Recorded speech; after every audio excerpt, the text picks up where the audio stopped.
Selamat datang kembali. Kali ini kita akan membahas bab selanjutnya, yaitu bab ketiga yang berisi tentang revolusi besar dunia.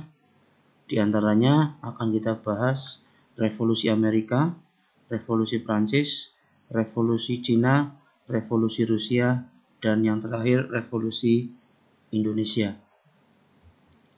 Yang pertama yaitu revolusi Amerika. Di sini ada latar belakang revolusi Amerika sendiri, di antaranya pemberlakuan berbagai pajak yang berlebihan, timbulnya paham kebebasan dalam bidang politik, dan peristiwa The Boston Tea Party.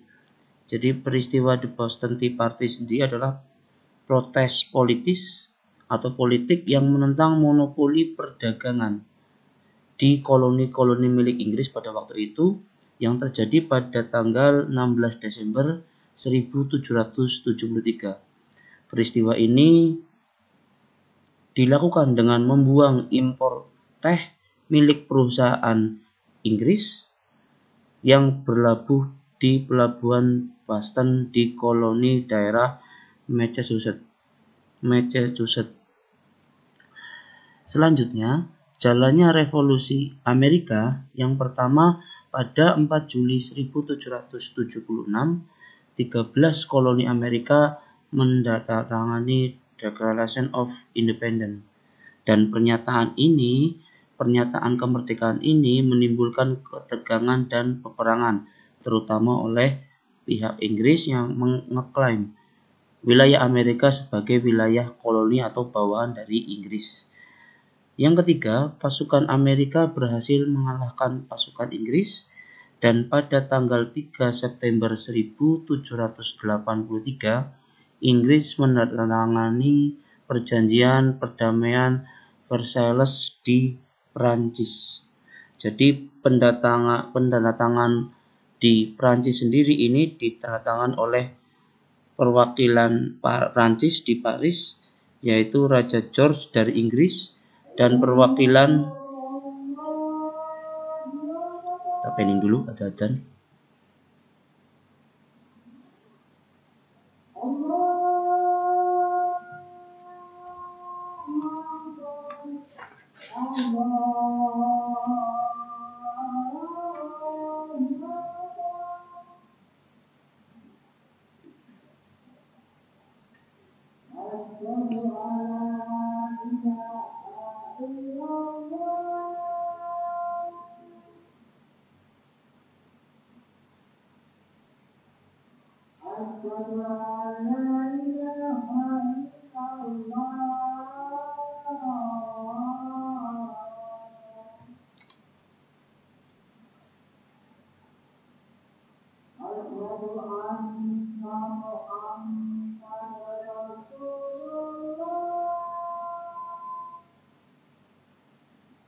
Ya, kita lanjutkan poin yang keempat, isi dari perjanjian damai Versailles di Prancis, itu perwakilan dari Raja George III dari Inggris dan perwakilan Amerika Serikat pada tanggal 3 September 1783 tadi secara resmi mengakhiri Perang Revolusi Amerika.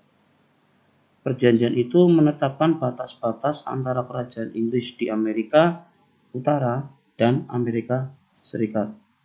Rinciannya termasuk hak menangkap ikan dan pemulihan properti juga tawanan perang. Perjanjian damai ini secara terpisah antara Inggris Raya dan negara-negara yang mendukung perjuangan Amerika. Di antaranya ada Prancis, Spanyol, Republik Belanda. Secara kolektif dikenal sebagai Perdamaian Paris. Yang selanjutnya, ke-13 koloni Amerika menyepakati undang-undang untuk semua wilayah koloni di bawah negara Serikat atau United States. Kemudian ada pengaruh revolusi Amerika. Yang pertama ada perkembangan demokrasi, pengakuan hak dan penegakan HAM atau hak asasi manusia,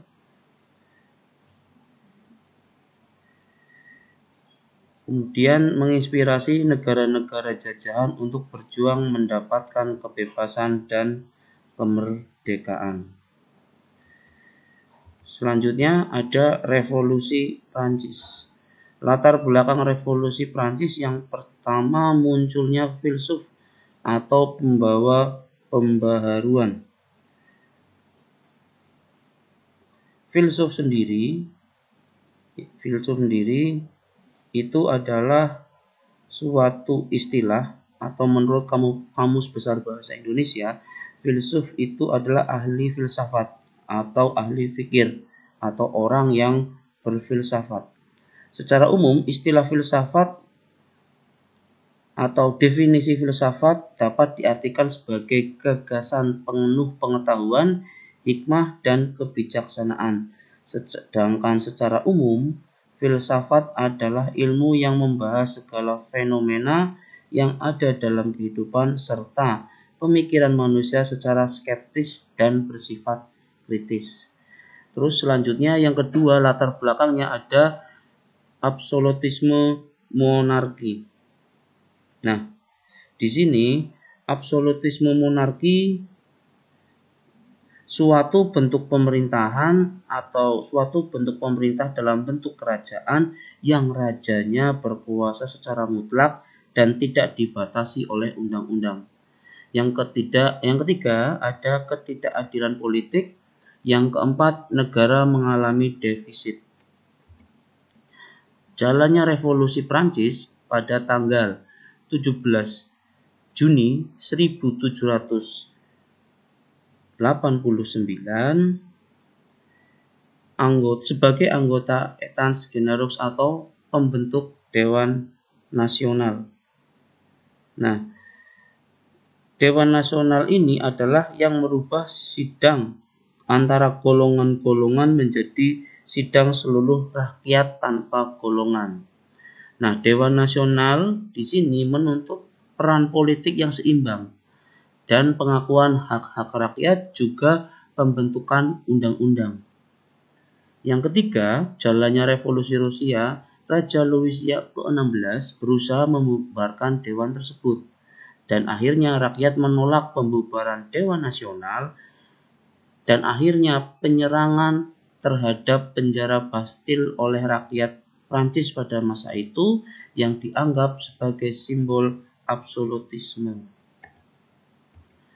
Pengaruh revolusi Rusia, yang pertama ada perkembangan sistem demokrasi. Nah, sistem demokrasi sendiri adalah sistem yang biasa kita dengar di sini, yang secara umum dikembalikan semua oleh rakyat. Selain itu ada perkembangan liberalisme, ada nasionalisme, dan kapitalisme. Liberalisme sendiri ini sebuah ideologi atau pandangan filsafat dan tradisi politik yang didasarkan pada pemahaman bahwa Kebebasan persamaan hak adalah nilai politik yang utama.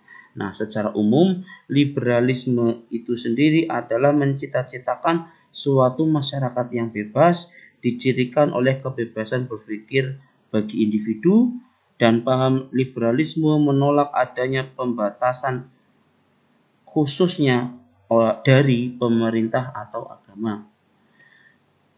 Nah, nasionalisme merupakan sikap politik atau pemahaman dari masyarakat suatu bangsa yang memiliki keselarasan kebudayaan dan wilayah, juga memiliki kesamaan cita-cita dan tujuan, dan juga timbul rasa ingin mempertahankan negaranya baik internal maupun eksternal. Dan itu sebagai contoh bagaimana masyarakat Indonesia pada khususnya mempertahankan kemerdekaan Indonesia dari pihak Belanda, yang akhirnya pihak Belanda mengakui Indonesia secara umum dan khusus tahun 1949 setelah bangsa kita memerdekakan diri tahun 1945. Yang ketiga, berkembangnya sistem rule of law.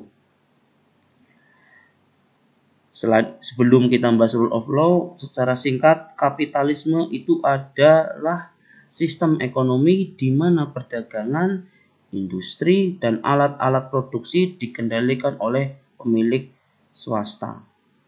Nah, berkembangnya sistem rule of law adalah merupakan suatu doktrin dalam hukum yang mulai muncul pada abad ke-19 bersamaan dengan kelahiran negara konstitusi dan demokrasi. Kehadirannya boleh disebut dengan reaksi atau koreksi terhadap negara-negara absolutisme. Rule of law lahir dengan semangat tinggi bersama-sama dengan demokrasi dengan parlemen-parlemen yang lain, kemudian mengambil alih dominasi dari golongan gereja, ningrat, prajurit, dan juga kerajaan. Penghapusan feodalisme.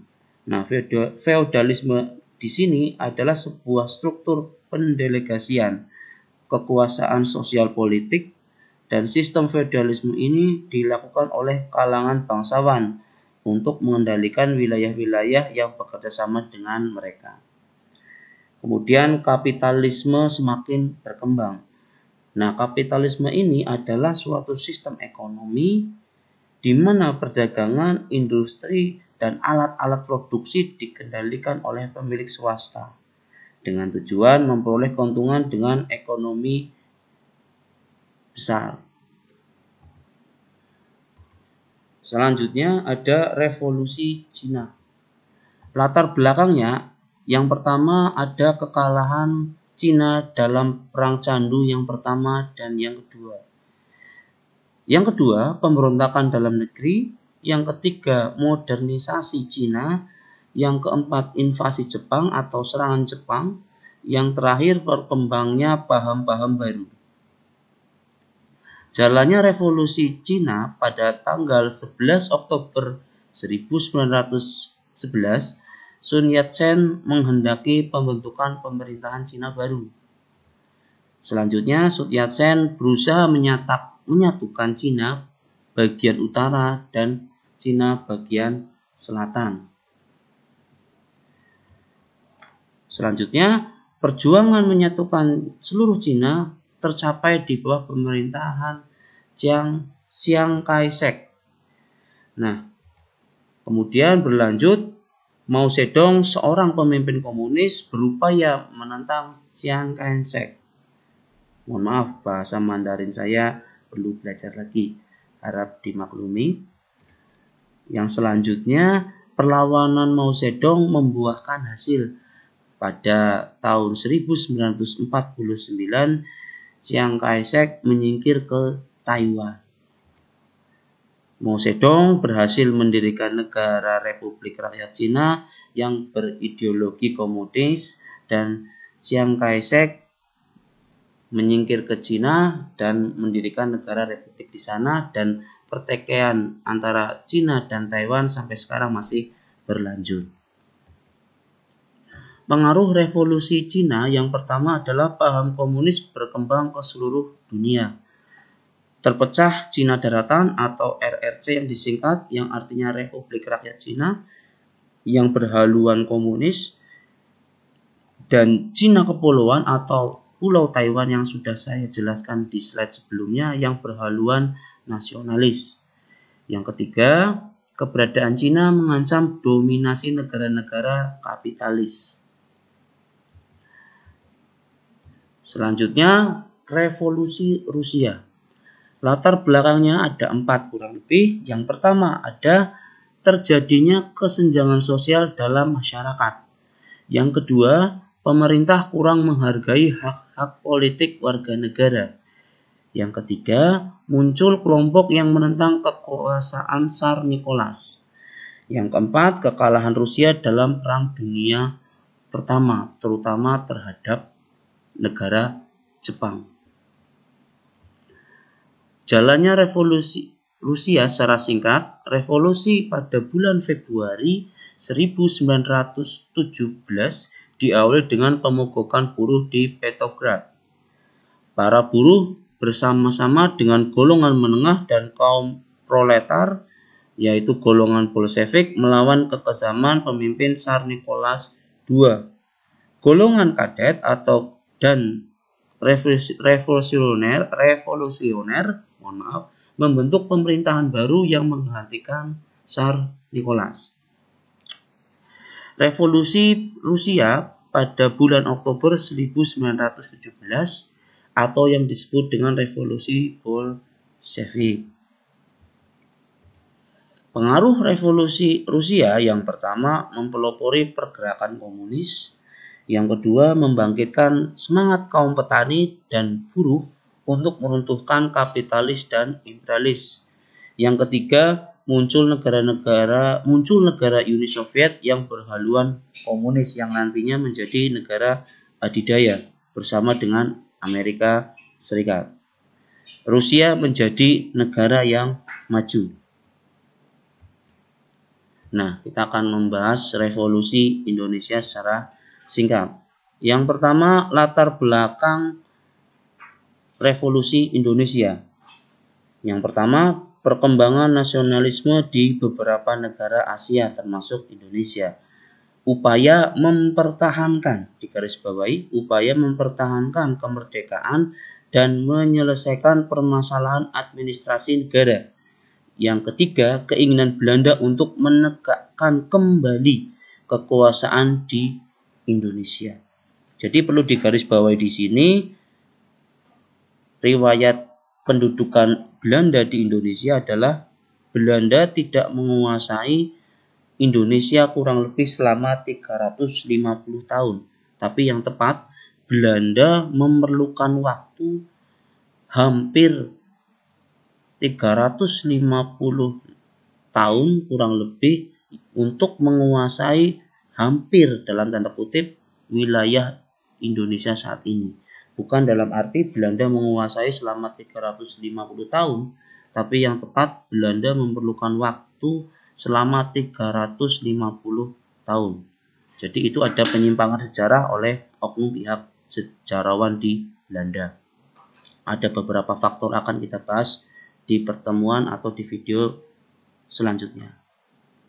Kita lanjutkan jalannya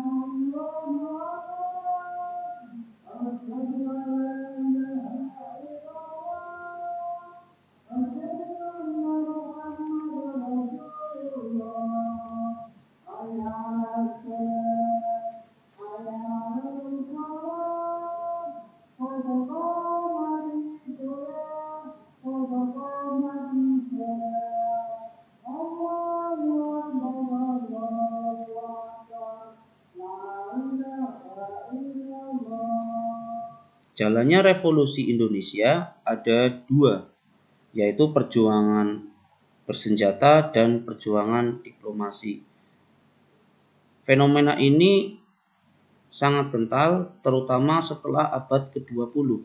Sebelum ke abad ke-20, perjuangan bangsa kita untuk melawan penjajah itu bersifat masih mengangkat senjata.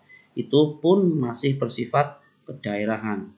Nah, setelah Revolusi Indonesia berkembang menjadi dua, yaitu perjuangan bersenjata tapi bersifat nasional dan perjuangan diplomasi seperti Perundingan Linggajati, Renville, Rumroyen, dan Konferensi Meja Bundar yang dilakukan oleh Bapak Soekarno dan Hatta, contohnya, dan masih banyak yang lain.